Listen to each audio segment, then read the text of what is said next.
Je préfère que mes livres ne soient pas lus plutôt qu'ils soient lus soit par une personne qui ne les comprendra pas, soit par une personne qui ne les appréciera pas, soit par une personne qui ne les comprendra pas et qui ne les appréciera pas. Alors, on peut effectivement apprécier un livre qu'on ne comprend pas. Moi, ça m'est arrivé quand j'ai lu l'ouvrage de Lewis Carroll, Alice au pays des merveilles, et la suite, ce qu'Alice trouva de l'autre côté du miroir.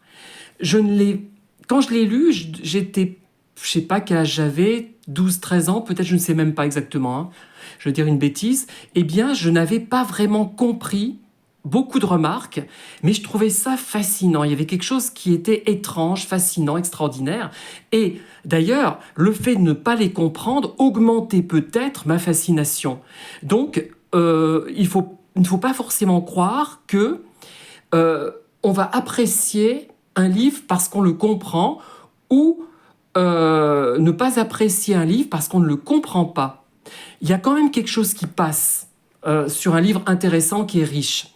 Et moi, donc, pendant les dédicaces, quand j'en faisais encore, quand je voyais que la personne est une personne vraiment terre-à-terre, matérialiste, surtout sans spiritualité, je disais pas évidemment, hein, comme ça, eh bien j'ai dissuadé d'acheter par exemple L'inconnu du lac de Guéry.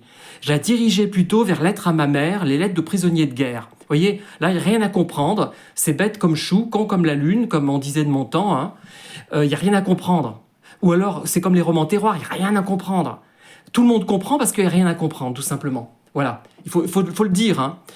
Et pareil, alors, il y a des gens aussi qui sont très intelligents, ont du goût, mais je me rends compte en discutant avec eux qu'ils n'apprécieront pas mes livres. Et c'est arrivé il n'y a pas longtemps, il y a quelques jours d'ailleurs. C'est une personne qui n'est pas idiote du tout, hein, mais qui n'est pas en phase forcément avec les aspects poétiques et spirituels de mes livres, qui n'apprécie pas cette prose. Et donc, je l'ai dissuadé d'acquérir un de mes livres, hein. Je n'ai pas envie que ça crée en plus une gêne entre nous, c'est-à-dire que, oh là là, voilà. De plus en plus, à la limite... il y a vraiment des livres parmi ceux que j'ai écrits récemment, là, qui ne seront lus par personne, hein, je le sens, enfin, peut-être une ou deux, et encore. Mais peu importe, le pire, c'est que ces livres soient lus par des personnes qui vont les dénigrer, ne pas les comprendre et ne pas voir les vrais défauts et les vraies qualités.